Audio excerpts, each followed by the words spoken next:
Hello, everyone, and welcome to the Human Side Up podcast. I am Natasha Newton, your host, and I am so excited today to bring you a conversation with Dr. Joel A. Davis Brown. It is a mouthful of a name for a big spirit and a wonderful human being who just has amazing energy and groundedness, and an incredibly thoughtful human being around the ideas to storytelling and leadership, and to embrace diversity, equity, inclusion, and belonging in business. And super excited to bring this conversation to you. Joel is a management consultant and the chief visionary officer of Numos LLC. And they specialize in helping organizations walk through leadership training, do organizational development, and again, focus on creating inclusive and diverse environments in which people really belong and thrive. Joel works across sectors from nonprofit and Fortune 500 companies to educational institutions, and really has a mission of helping create those spaces where people can thrive. You will notice almost immediately he has a very diverse background in education and interest. He studied political science, philosophy, African American studies, Spanish, law, and most recently, leadership and adult education. And he is able to pull the threads of all of those things to really inform the conversation. He is known for his creativity and his critical thinking and analysis, which has really enabled him to help build consensus among diverse groups of people, and really to serve in a lot of organizations. And he works with international think tanks like the Diversity Collegium in Qatar. And it's really important because this really helps focus on the intercultural communication and these diversity initiatives. He's also an adjunct professor at the IESEG Management School in France, where he teaches an executive MBA course on emotional intelligence and storytelling. And he is on the Leadership Council and a member of the Forbes Coaches Council. And of course, he wrote an incredible book called The Souls of Queer Folk. And it really explores the power of queer wisdom and its potential to transform leadership practices. This conversation was really fantastic. I walked away with gems, but also 1,000 more questions. So we are going to do a part 2 in follow-up to this conversation, where we really laid the foundations for the importance of and how to go about creating leaders who are making really diverse and inclusive spaces by doing their own work first. And so I'm excited to bring this first step to you in this conversation, and also really looking forward to part 2.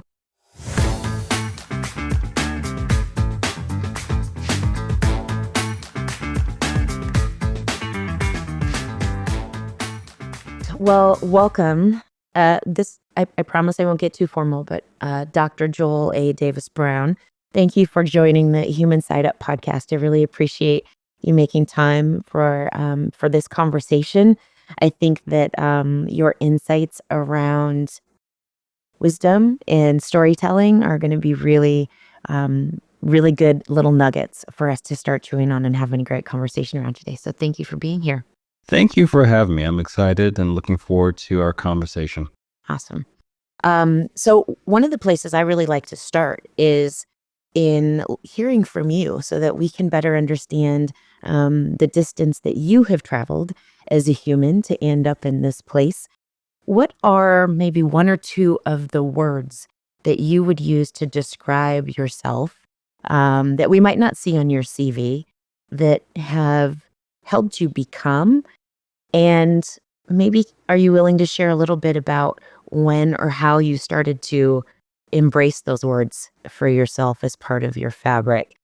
Yeah. It'd be lovely to hear. Yeah, great questions. Let me think about this. Heart-centered is one word or phrase I would use to describe myself, and intuitive.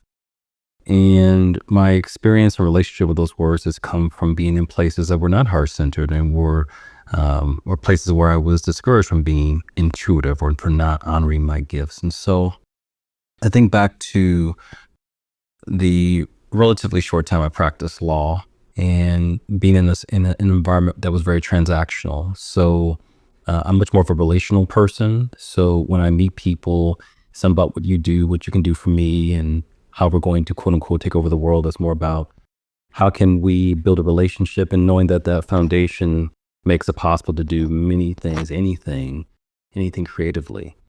And that served me. So, I'm the type of person that when I meet people, and I'm usually flying somewhere, or I'm talking to someone, or rubbing shoulders on a train or a bus, or just walking down the street, and someone says, "Well, tell me, what do you do?" I find that to be so boring, and I find it to be so, it's deactivating. I remember once, uh, where I was interviewing to join this consulting outfit. Like, they were doing work with all the, the high tech, in the Bay Area. And so I went to what was supposed to be this kind of community gathering. And there was one person in particular who I really connected with, because they were talking about spirituality and wellness and whatnot. And he said, "Let's connect." And I said, "Okay, sure." And then when we connected about 2 weeks later, his tone, his energy was very different. So it was very much about, "So what are you working on? And what are your 5 goals? And how are you making money? And what are your top clients?" And it affirmed me and validated several things. One, when people say community, it means different things. And I think some of these words have been used in ways that I wouldn't use them, and in some ways may perhaps been co-opted. And so that was number one, recognizing that not everybody who talks about community means it, because the environment itself was very competitive. So is everybody jockeying and saying, trying to one up the other person so that they could present themselves in the best light.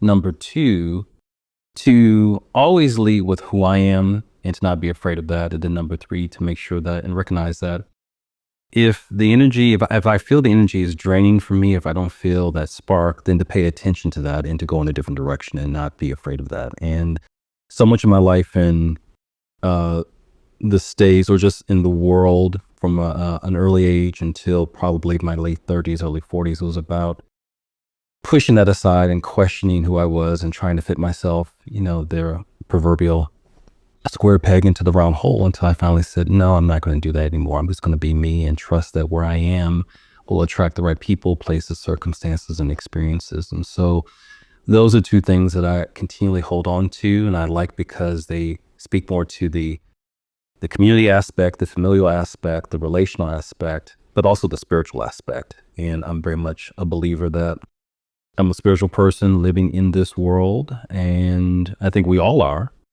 and to honor that and to not shy away from that. And so sometimes when I go into different spaces, particularly on the East Coast, I have to advise them or warn them, this may sound woo woo, this may sound a little different, but this is me. And so you get all of me all the time wherever I go. I don't partition or compartmentalize myself anymore. I I just love everything that just came out of your mouth.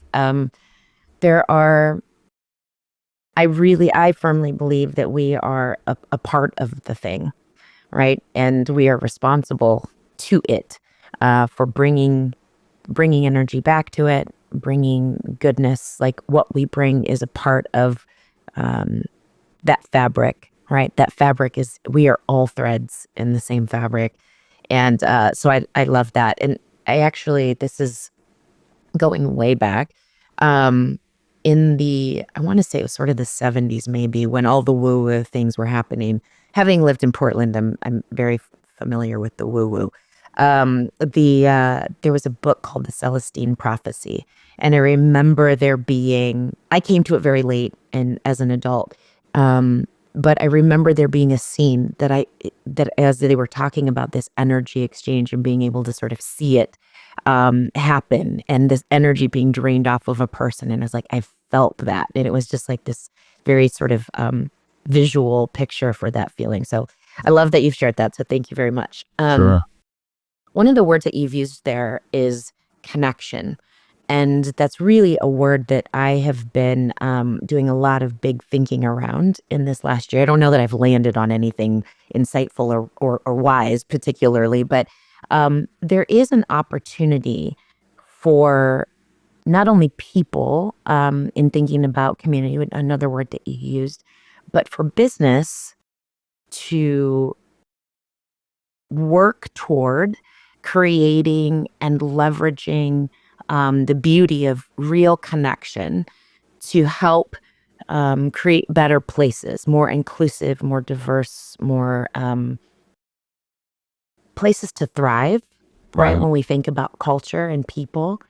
And I'm really curious if when you think about that word connection, kind of before we dive into how we get there, how would you define um, connection or community as one of the words that you've used?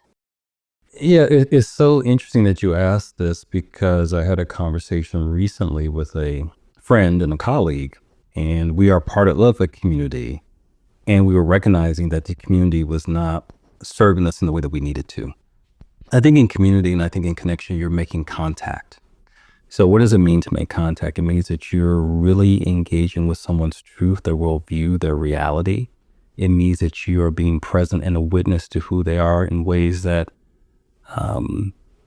exceed or go beyond simply just passing by and exchanging pleasantries.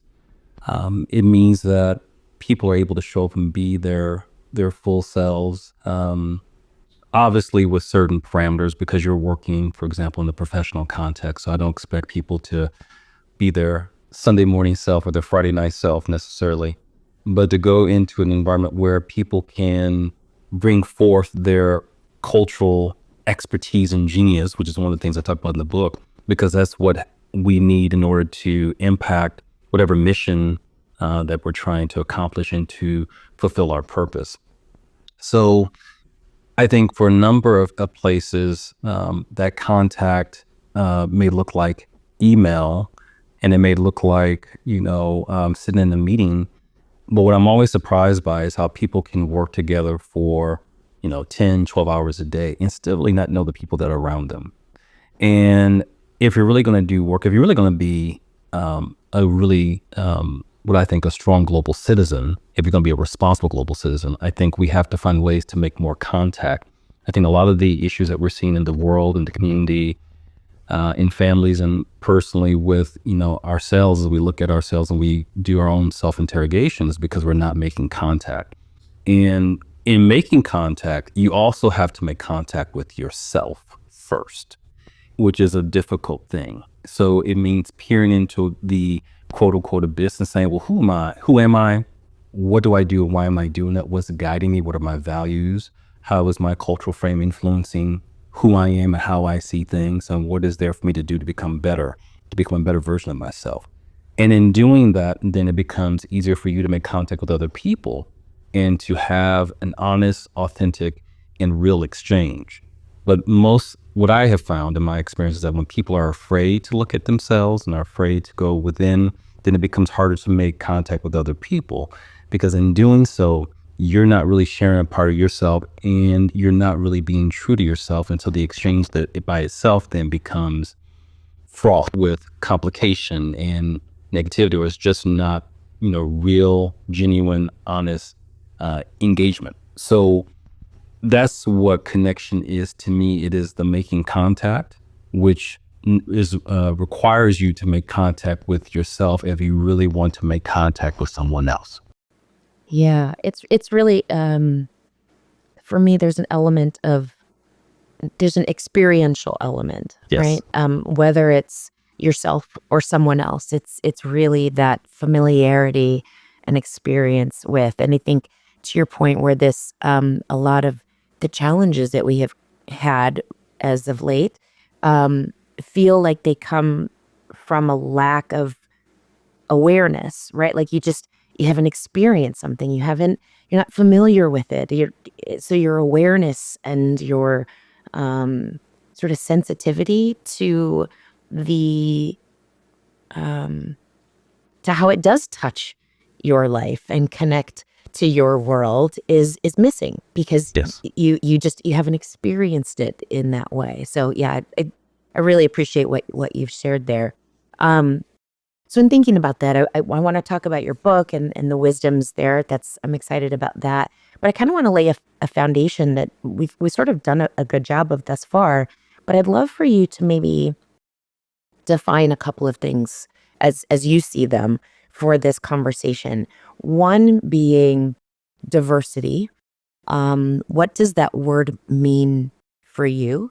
It means a lot of things to a lot of people. And I would also love to ask you around a differentiation between sort of equity and equality. So I'm sort of asking a two-parter there, but you can take it how you'd like. Oh, no worries. Yeah, how do I feel about diversity? So I think the concept of diversity is recognizing the variation, the differences, the heterogeneity that exists around us. And I think sometimes in conversations like this, we tend to overlook the D because we think that it's straightforward or it's a matter of fact sort of proposition. And in fact, it isn't. So, for example, if we're talking to, if I'm in any number of groups, or if any of us are in a different, in a system or in a community or whatnot. So I'll use myself as an example. So when it comes to going out with friends, they may say, let's go to a restaurant. Well, one of the considerations for me is sharing with them that I don't eat meat. And so it's important to recognize that when we are going out, we all have a different reality. We all come from a different place, and that we're not all, we don't all have the same culture or belief system or norms and practices. And so it's important to surface that. It's important to recognize that we're not all homogenous. We don't operate in the same way. We're not the same person. What's important then is to recognize, what do you do with it? And so that's where the work becomes important. Now, when it comes to equity versus equality, equality is, treating, or is in some ways saying we want to make sure that there's a comparable outcome. What equity is doing is recognizing that we don't all start from the same place. And so based on historical and social circumstances, we have different realities, we have different starting points, and there are different things that we should do to make sure that people are operating from a level playing field. So whether we're talking about women, whether we're talking about people who are LGBTQ, Black, Indigenous, people of color, et cetera, people with disabilities, recognizing that not everyone's the same. And the best example I always use is remembering my time as an RA, the University of Minnesota, okay, another cold place. And we always would do, well, occasionally we would do these fire drills. Well, if we simply relied on the bell or the alarm, which is very loud, a number of people would get the notification to leave the building, but those who were hearing impaired would not. So using that system and thinking that it's going to be fair for everyone is probably foolhardy. It's not very effective. So then we came up with a system where there was a flashing light, so people who were hearing impaired could see the flashing light. But what if someone was hearing impaired and visually impaired? So there were a number of different things that we had to put in place to make sure that everybody was receiving adequate and fair treatment. And so that's the difference with equity, is recognizing that people have unique personal, social circumstances, so sometimes historic circumstances, and we want to make sure that they're treated fairly, assuming that everybody's coming from the same place, given the uneven treatment that we receive within history or throughout the world. Doesn't recognize the global reality, doesn't recognize history, and doesn't recognize the very idiosyncratic situations that people find themselves in. So when we say that we're treating people equally, we have to be also mindful that not everybody is coming from the same place, and not everybody has the same circumstances. And that's where the diversity piece also is important too, to recognize your reality is different, your background is different, where you've come from is different. And I think those explanations I think we have an opportunity to re-explain and talk about these concepts, because right now they're being framed in such a perverse, twisted, and negative way that sometimes if I were just going by what I see on the news, I wouldn't recognize what diversity is. I wouldn't recognize the importance of equity. So, and we know that there are efforts out there to make sure that these things are misrepresented and that they don't see the light of day. But I think it's time for us to go back to our basic principles and explain why this work is important and why those concepts are really important to our global dialogue. Yeah, I plus one, as the kids say. There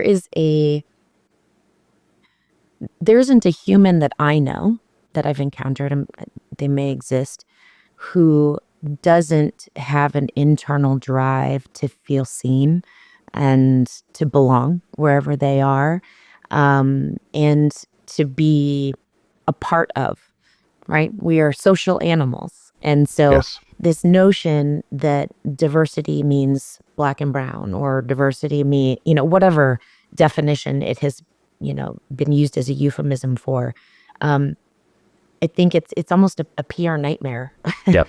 for the work, because the reality is it's just about um, kindness and appreciation and effort, at bringing someone into and folding them into the community, and seeing the value that they bring, right? And so I think what's go ahead. Yeah, obviously, yeah, it Oh, sparked I was just something. going to say, so if I work with, if I remember once I was working with Department of the Military, and there were a bunch of skeptics in the room. So I said to them, when you work with your counterparts, let's say in the UK or France, what are some things that you had to take into account? They said, oh, different ways of working, language, time. Um, so they listed a number of different factors. And I said, well, great. So you recognize the importance of diversity and inclusion in those situations. Why is it hard to recognize that here within the States? Because we work and live in a very multicultural country, and not everybody has the same reality. If you travel any distance, so let's say between, I'm usually going between New York and California, they are vastly different regions. They're vastly different cultures and ways of being. The same thing applies, right? Right. So to your point, no one I know doesn't want to feel included. And I don't pretend to speak for, the billions of people on the rock, but I don't know anyone who doesn't want to feel included, engaged, seen, visible, and doesn't want to feel that sense of belonging. And I think that is what is played out, particularly in our societies. A number of people don't feel seen. A number of people don't feel heard. And so that's why you've seen some of the dynamics that we've seen recently. And I would say, probably going back to for probably decades at this point, hundreds of years, where people are not feeling seen and heard and respected and valued. The question is, to whom do we give the honor of being seen, and to whom do we give Yeah. the honor of being respected and feeling included and having that sense of belonging? Because that's not been treated equitably during the course of certainly U.S. history, but also human history as well. Yeah, absolutely. So in thinking about that, and there is this good for humans, um, and there's also this good for business, Yeah. right? Like when we get the most out of our teams, when we think about leadership, and the most effective leaders in history get the most out of their teams, and Right. people feel good. And when they feel good, they contribute and they feel like they're part of something. So, in thinking about how all of this contributes to business and better business outcomes, I think the argument can really be made that, you know, diversity and inclusion and equity are good for business. But I'm curious as to why specifically for you, belonging and inclusion are such, beyond diversity itself. The belonging and inclusion part of humans is so foundational to some of the work that you are doing and your team is doing with different organizations around the globe. There's so many different ways to answer that. I think, businesses, number one, are consist of people, and the people have to have effective relationships in order to accomplish the organizational objective. And so from a very basic level, you have to have a situation where it behooves uh, leaders to make sure that people feel recognized and valued, particularly when you're working in, longer than perhaps we have in modern era than ever before. So if people are working for 9, 10, 12 hours, why would you want someone to come to a place where they feel depressed or oppressed or whatnot? But I do think there's been a fundamental shift over the past century in terms of what work is supposed to be. I remember it was 20 years ago, there was a congresswoman running, I believe she was from Oklahoma, and she said, work is not supposed to be fun. And I said, ooh, I don't agree with that. Yeah. But she said it, and there were a number of people cheering behind her, and she really believed what she said. And I think there still is that idea out there that work is about grinding. I'm sure you've heard it. During COVID, I heard a lot of people say, this isn't the time to reflect. This is the time to grind it, to make that money. And I think part of that's coming from a capitalistic model that exploits people and robs people of their humanity. And I think we've seen the how far that can go. And we've seen, I think, some of the low level behaviors and some of the low level results that happen by pushing people to their limits and treating people as robots, and not having people feel seen, heard, and valued, and people not working in safe conditions, or not being recognized or valued for their contributions, or not people just not even receiving the customary hello or good morning, the greeting, or the check-in. And so it's fundamental to me because of my experiences of being in organizations and not feeling seen and heard, and saying, this is depressing my output. This is not helping me to contribute more. And I see how it's also impacting other people. And I think what happens is people become wedded to and need to take care of their families. They become wedded to money and a livelihood. So they stay in these situations because they have to. But I think if you were to look at the data and the statistics, people want more engagement. People want to feel purpose. People want to feel connected. I don't think people are necessarily looking to go to work all the time and feel like they have their best friend sitting next to them. But at the very least, they don't want to have their humanity diminished.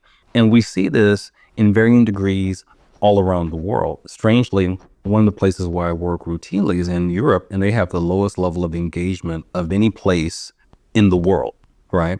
The US is, one of the best places, but there still is a sizable percentage of the population, almost 60%, that will tell you, I don't feel connected to my supervisor. I don't feel psychologically safe with my peers or with my leaders. I don't feel connected to the organizational mission. I don't feel like I'm being utilized in a way that best leverages my talents. I don't know or feel like I'm seen or valued. And so then that has repercussions, because you have an entire class of people going to work who don't feel seen for 10, 12 hours a day. So then what does that do for us as human beings? What does it do for our communities? What does it do for our globe when people are working and consistently, almost every single day, don't feel seen, valued, and heard, or respected? And they're simply doing that. They're operating like machines, just train out output. It means at some level, what we are producing becomes soulless, becomes humanless, and the way that we interact with people becomes soulless and humanless, which means that we become more disconnected, which is what I think we're seeing in the larger stratosphere, is we have a disconnected sense of humanity. What a lot of people don't realize right now is that there's a loneliness epidemic that is taking place across the world.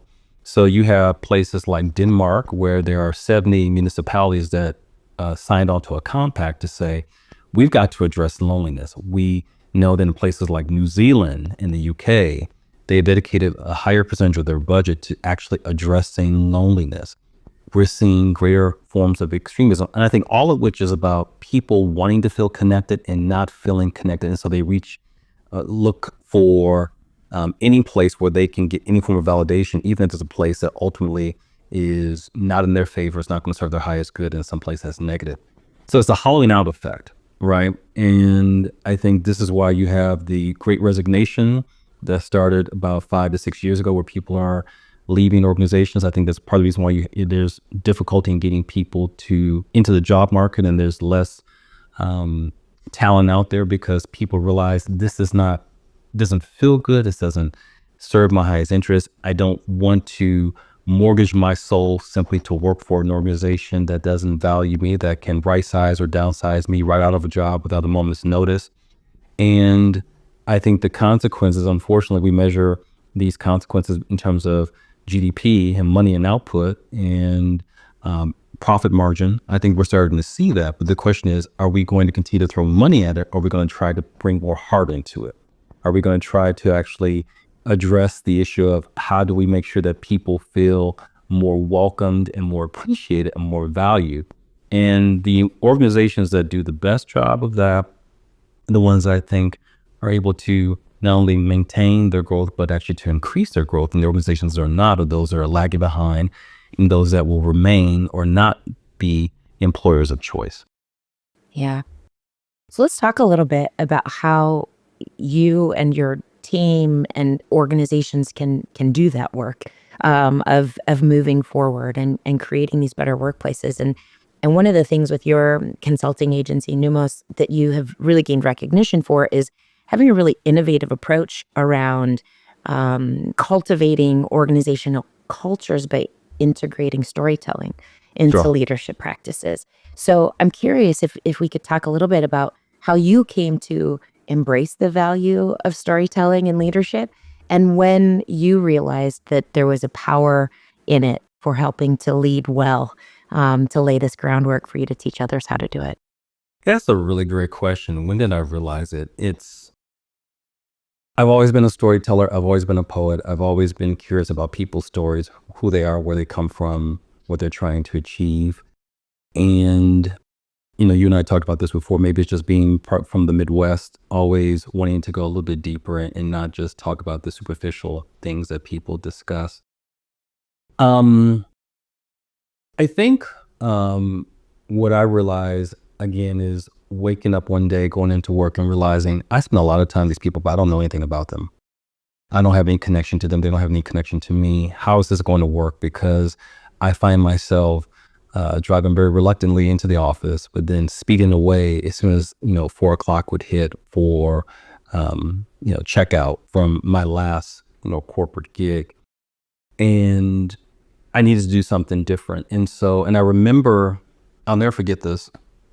I remember I worked for a legal outfit and I wanted just to get to know the head of the department. So I put a calendar invite or sent out a calendar invite to have lunch. And I'll never forget the response I got back. Literally, it said, "What is this?"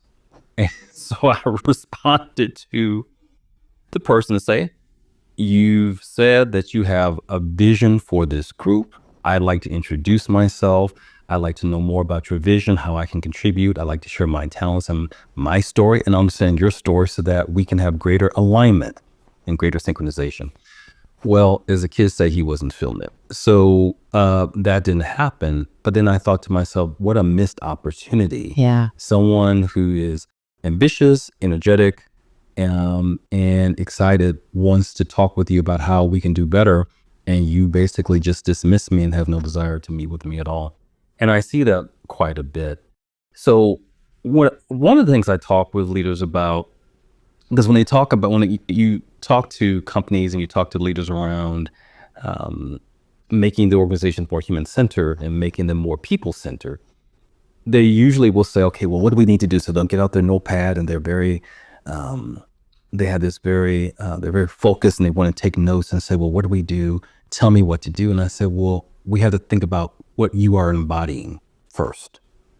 And I remember saying that to one particular client, and I would say for probably a year, they struggled with this whole idea of beingness. Well, what do you mean I have to be someone different? And I said, one thing we had to recognize with coaching and personal development, I'm not asking you to be something different. I'm asking you to be a better version of yourself. I said, so there's a difference.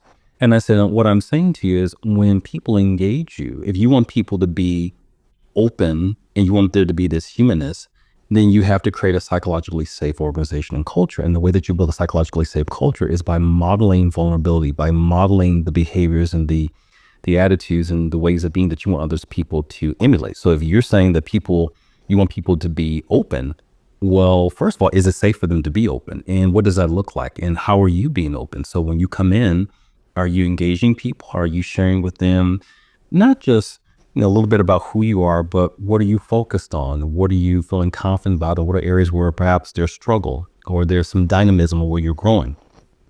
And I said, and these are things that you can't just do them on Monday and think that's it. You have to do them constantly and continuously, and also be patient and flexible to recognize that everybody's coming from a different place. Not everybody's going to have that same level of energy, because we all have this thing called trauma of having worked in other places where that has been not only discouraged, but punished. And so it has to be a constant thing where you show up and say, this is who I am as a leader. This is what I am focusing on, and create time for people to be human, have Yeah. check-ins. I sometimes even ask leaders, let's do a hello inventory. And they say, well, what do you mean by a hello inventory? Who do you speak to? Who do you trust? Who do you know something, a little something about? Who do you go to for advice? Who do you engage beyond the niceties? That will tell you a lot about who you value and who you don't value. Then what it comes down to is you have to continue to model this. And then How do you build and inspire people to do this on a regular basis? And what are some of the incentives and ways that you can do so? Are you creating space for people to talk about their journeys, particularly when something's happening in the world that's directly impacting their community? Are they able to bring that in, or are you asking them to keep that out because the quote unquote that's personal stuff, even though you may sit in community or have stakeholders and clients who are directly impacted by the very thing that you're trying to run away from? And then once you emulate that, it has to be something that you encourage among your leaders at all levels of the organization. What we often know is that people don't leave organizations, they leave their managers. And I have seen a number of situations where people, the C-suite gets it, and they're talking the right talk, they're walking the right walk, they are sharing their stories, they're trying to be vulnerable, they're trying to be open. And that doesn't mean sharing your deepest, darkest secrets. I want to Right. just share that because sometimes people think that. But are you really also holding your other leaders accountable to do the same thing? Because that's how culture change happens, with accountability. And I have seen too many organizations that say that they're invested in doing this work and wanting to change the culture, but not creating any type of incentives for people to actually do the work, which means the work doesn't get done. If I don't have any incentive to show up and to be vulnerable, or to invest in my people, to pour a little bit of light into them, to add some quote unquote water to the soil, then why would they do any differently? And sometimes that means that you have to make some very difficult choices. But the first thing you have to do is show people the way, because what seems intuitive, what seems easy, what seems familiar, oftentimes is not. And I know that in my consulting practice, just telling people to be vulnerable or to engage in this beingness wasn't easy. And a lot of people didn't know what that was like because they had built their career on being something different, on focusing on facts and data and processes, and coming up with really great economic or business models from whatever business school they went to, but they had lost the EQ and I would say the CQ, the cultural intelligence of how to engage. And so it really requires people to commit themselves to work over a long period. And that's just a starting point with it.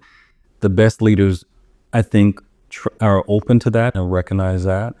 Unfortunately, there are too few who are willing to take that because it's time consuming. They don't see a direct correlation with the money that they're making, or because they've been doing something for so long that to try to get them to go in a different direction is something that they just they don't find attractive, or that they refuse to do. So it's really about the beingness and being able to model the vulnerability and to model the openness and the transparency, which then helps to support the psychological safety. We know from any type of psychology class that people don't feel safe if they don't feel like they can show up and they feel like they're going to be the nail that gets hammered down. Then it becomes impossible to have any conversations around community engagement, wages, compensation, leadership training, and the list goes on and on, right? So that first foundational piece of psychological safety has to be created, and that's done by modeling vulnerability and show up in a way that exhibits these humanistic behaviors of curiosity, empathy, relatability for people, and also showing the resilience that you continue to show up every single day, even if the results are not instant or instantaneous, but to show up the conviction that I'm going to continue to model this type of behavior and to be relatable to the people I work with, so that we're not just passing each other in empty hallways or in elevators, but we really don't have any type of relationship. Hmm. There's an interesting thing that you talk about, the paradox, right? But I think in applying it, that word sits here for me because as a when you before you're in leadership, your role has been doing. It's working on the business. It is uh, working in the business, right? It is doing. It is checking boxes. It is get achievements, and success. And as you move into leadership, um, while your responsibility is bigger and you are responsible for all of these people doing, um, the work that you do actually shifts to being less about doing the things that have put you in this role and more about the things of enabling other people to do the things that make the organization successful. And it's that shift, I think, sometimes that can be hard.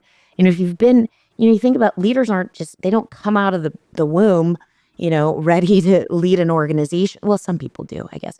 But there is in a recognition in a career trajectory, um, you don't just jump right into I'm leading a company and I'm leading a team, right? Right. You've done this work. And so there is a mindset shift that has to change from my job is doing this piece of work to make this company successful to my job is still to make this company successful, but to do so by empowering all of these other people to be their best selves and do their best work.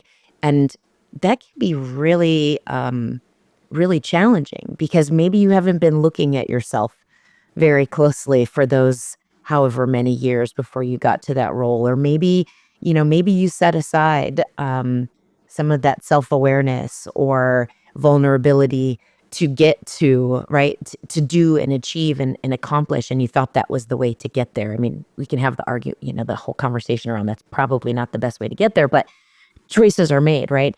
And so then to make this shift that like, oh, the reality is I need to now live in this space um, to help achieve. I think there's just a really big shift that needs to happen if a leader is really going to step into leadership. It's the same sort of thing we run into where we make individual contributors managers because they're really great at their role, but doing and managing people doing are two very, very different things. And this is like when you get into those you get into executive leadership, it's just amplified 10x, that sort of situation where you're not doing you're doing the leading. So um yeah, there's a real significant mind shift there.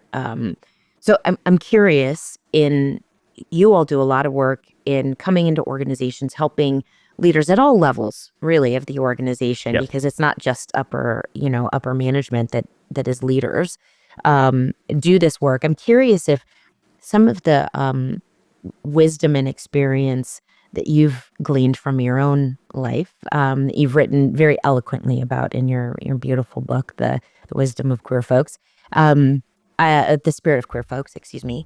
I'm curious if sorry, the souls of queer folks. All I'm good. Yeah. I'm just All good. excited. It's all the things, the All spirit, the wisdom, the souls, all the things coming together.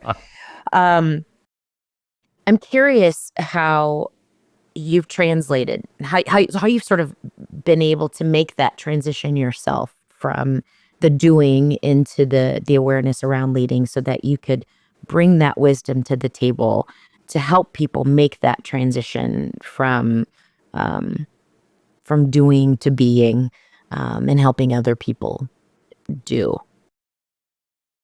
Well, I made that transition by examining my own, in some cases, tortured relationship with business and with the corporate world and with the way leadership has been framed, and saying this doesn't work for me, and thinking that I was the only one. So I'll tell you a quick story. So I remember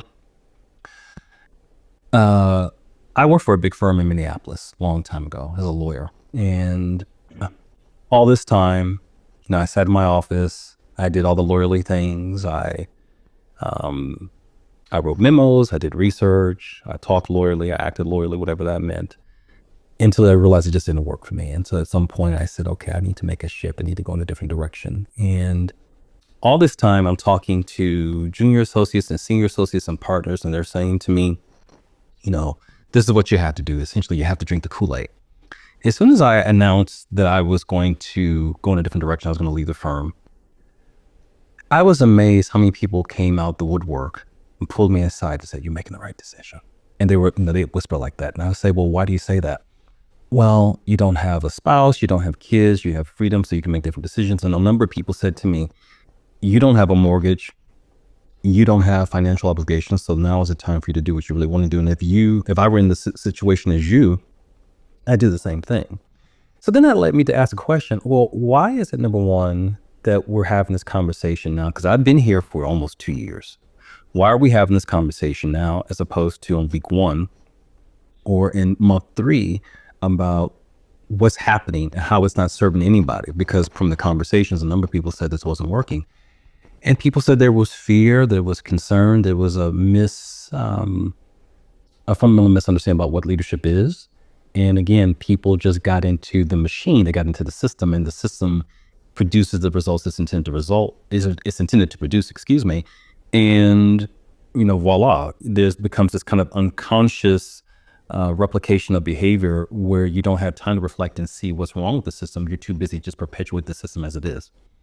So when I left the firm, and I had a couple of periods there where I wasn't working. So, one period for about 6 months, which is really rough. It gave me time to reflect on what is it that I am contending with and struggling with, and also what is it that others are struggling with. So sometimes being at the margins or being at the edge of the system can give you that clarity and that insight. And I realized that part of the issue was this concept of leadership that, frankly, I don't think works for a lot of people, where leadership is seen as being very militaristic, it's very hierarchical, it can be very patriarchal, it can be very, white dominated, and it's not working for a lot of people. And it's not just, the gay black dude who wrote the book. It's also not working for a number of people where they say, I just don't feel that this is helping me to be the best version of myself. I don't feel like this is really helping the organization. Or, yes, we have this purpose, but I'm seeing that we're not meeting this purpose. So for me, then I started to say, well, what is it about leadership that I've learned that I have to unlearn? And I had to, and it didn't take me very long because none of it really resonated with me to begin with. I had to be okay with letting go of this individualistic model, this model where it's all about, the top-down leadership. Because I'm much more of a collaborative person. I'm much more of a let's support each other. I'm much more of again, a community builder, and someone who likes to bring creativity, innovation, and whatnot, and to give people the freedom to do things in their own way and to fashion their own form of leadership. So instead of everybody emulating Tom, I want people to be themselves. And then I realized that a lot of what we think about in terms of leadership comes from business school. And I thought, well, I learned how to be a leader from my mom. I learned how to be a leader from my grandfather. I learned how to be a leader reading the books of, and learning from people like Audre Lorde and Malcolm X and other places. And so why is it that we think that leadership is only good when it comes from someone who has an MBA? Leadership is something that I've learned just by looking in the mirror and having to come up or to be clear about my own journey and to separate myself from the norms and values and practices of larger society. And that's when I said we have to decolonize this idea of leadership, because I don't think it's working. And I think this idea of leadership is toxic. And it's kind of the silent epidemic that is hurting a lot of people that no one is really talking about. And so for me, I realized I got familiar with feminine leadership. And then I realized that as a Black person and also as a queer person, there was so much that I learned that was not necessarily written in a book per se that I studied that really helped me to be better, whether it's around the adaptability. So knowing how going from, my inner city community and crossing several different communities and knowing how to adapt and knowing how to code switch so that when I walked into different places, I knew how to adapt. It was the resilience that my mom taught me that I saw from her, that I saw from everybody in my community. It was the servant leadership. It was the collaboration. And those are the things that I said first I wanted to embrace, because I had been walking with these sort of traits, but not really acknowledging them. I said, okay, it's time for me to acknowledge this is who I am. But then recognizing that these things are what I think more people want. And we need to start having honest conversations. And so as I started talking to people, and also as I built my company, I said, I want to build my company differently so that people are able to be leaders, but they're able to be leaders in a way that really affirm who they are and take the best of who they are, as opposed to focusing on the worst of who they are, and are not built on things such as showmanship or just a cult of personality. And I remember once too, before I left the legal field, I was in front of a group of people. There was some question that I posed, and then the question was redirected back to me by my supervisor. Well, what do you think? And I said, well, I believe or I feel that, and I gave the answer, which was correct. But I was later coached that saying I feel or I believe showed weakness. And I said, this is really fascinating that that shows weakness because, I just never imagined that. So I had to divorce myself. So much of what they say is you have to unlearn what you've learned. I had to divorce myself from a very toxic form of leadership and say there's a new way that we can be that I think a number of people intuitively know works and fits who they are, but have not been given permission or license to showcase that. And so that's something that I brought into my organization. And then when I talk to other people and I work with organizations, I say to them, and I love what you said, everyone is a leader. Okay. Everyone has has ability, competency. The question is, are you showcasing that? Are you allowing that to be nurtured and to grow? Or are you stifling that?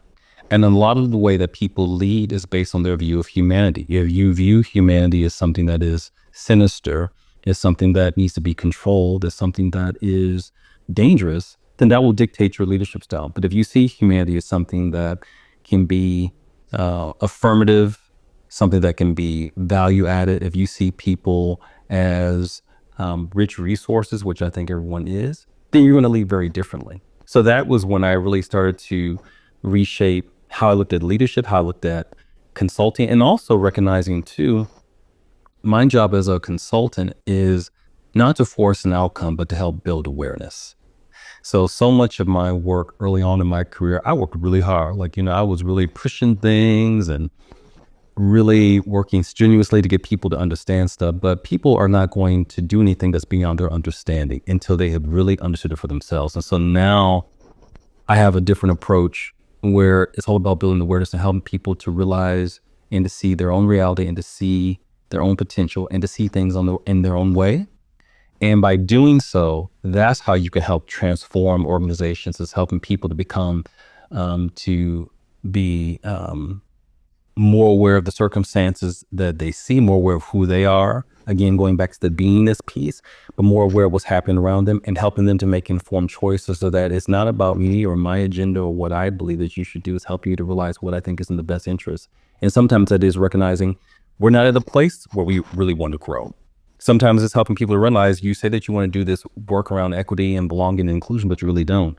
So what's the lesson in this for you? And letting them learn from their mistakes, because there is something rich and powerful and educational and developmental about helping people learn from their mistakes. And then saying, maybe at another time, when you're ready, we can have this conversation, but this is all that I'm here to do now, is help you realize that for all your words and your slogans and for your cheerleading, you're really not ready. And based on our value system, we're going to work with those who are. And if you're not ready to eat what we're serving, that's fine. But I want to place my energy with places and with people and organizations that do. And letting go of the attachment to those sorts of results. I used to take it as I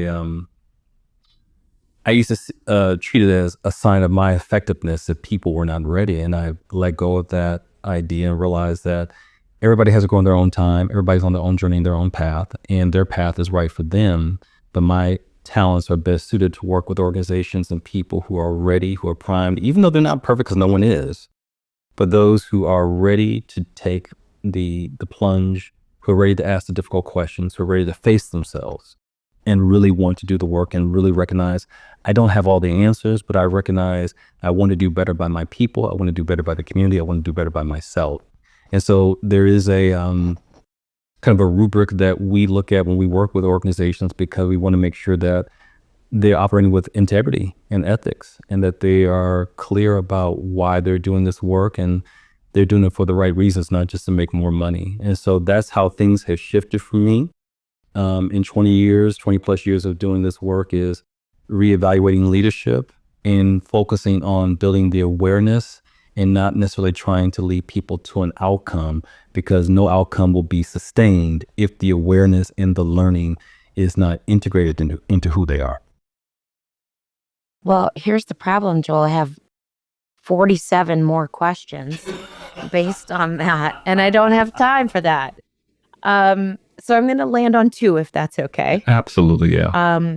The first question I will ask is, and this I think could be an entire hour, so I understand. I'll take a 30-second.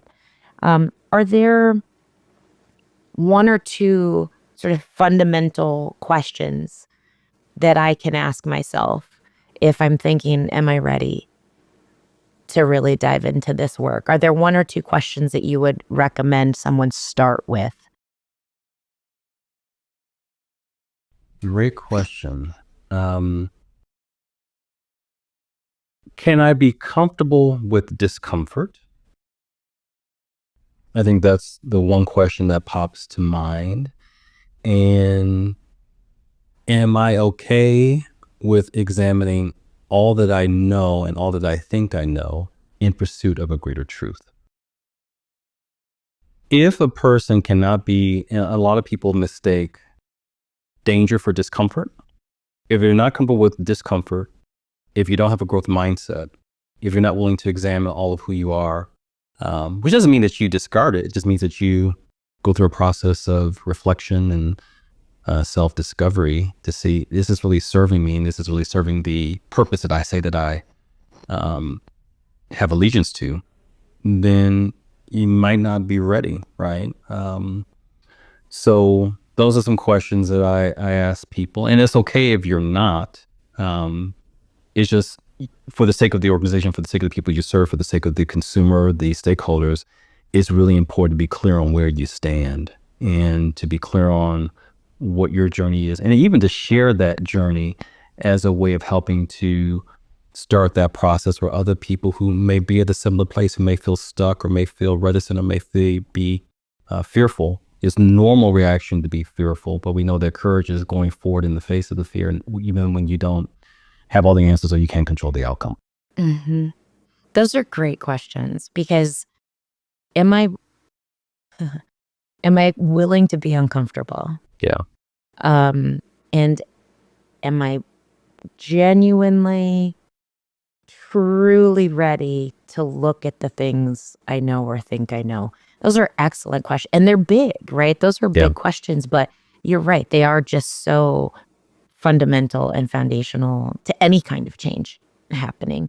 But such great preparatory work, right? Questions to ask, because if you can't answer that in the affirmative, there's like a whole bunch of other work you can do Yes.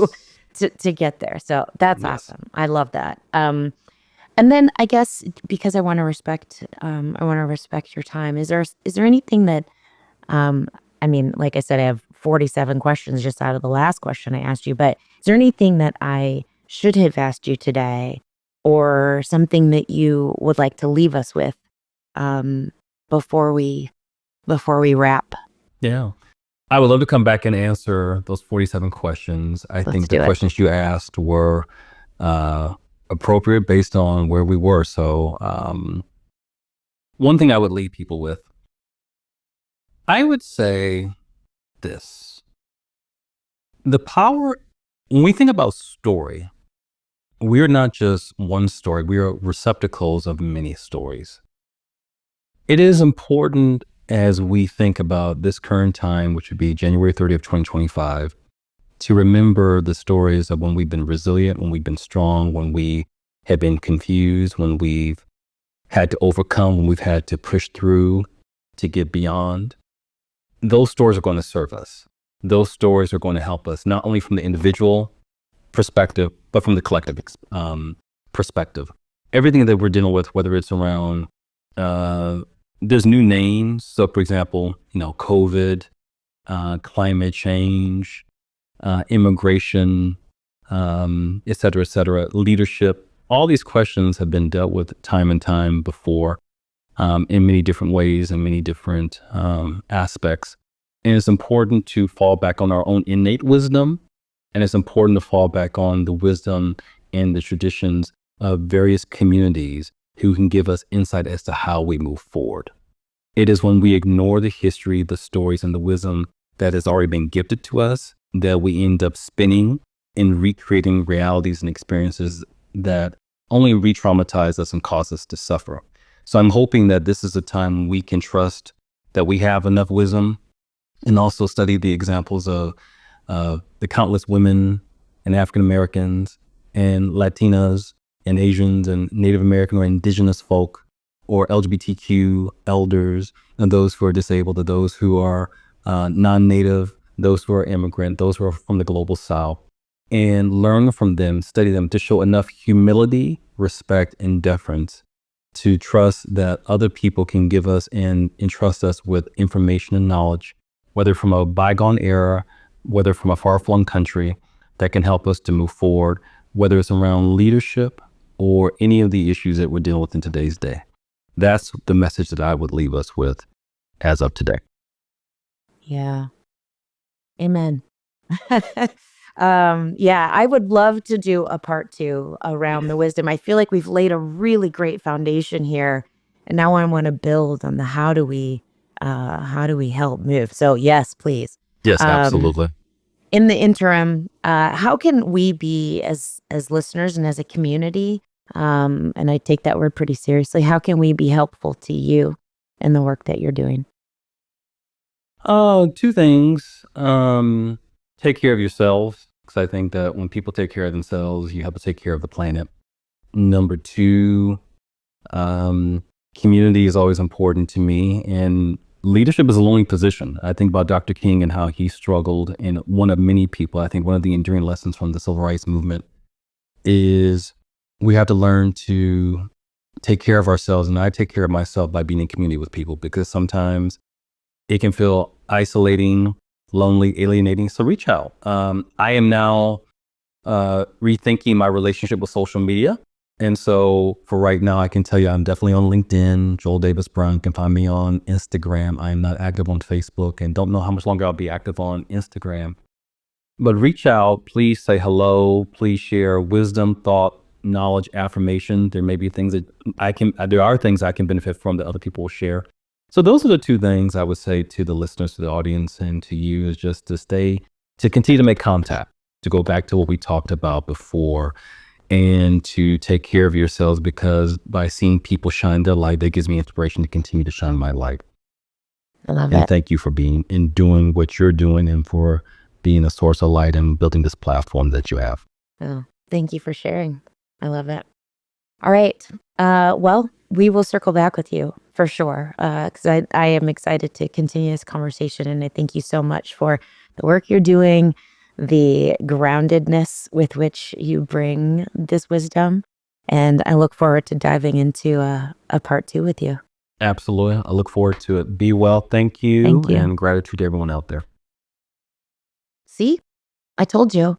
Just a delightful conversation, such a grounded human being. I loved every bit of that, and I'm really looking forward to being able to follow up and share part 2 of our conversation and discussion, in where we're going to talk a little bit more about some of the practical how to, and some of the steps that we might take to do our own work and then lay foundations in our organization. So really looking forward to this. Thank you. Tell us what you thought of the episode. Make sure you check out below how you can get in touch with Joel and reach out to him and throw some light and cast some light into his world as he's doing for all of us. And I look forward to seeing you next time.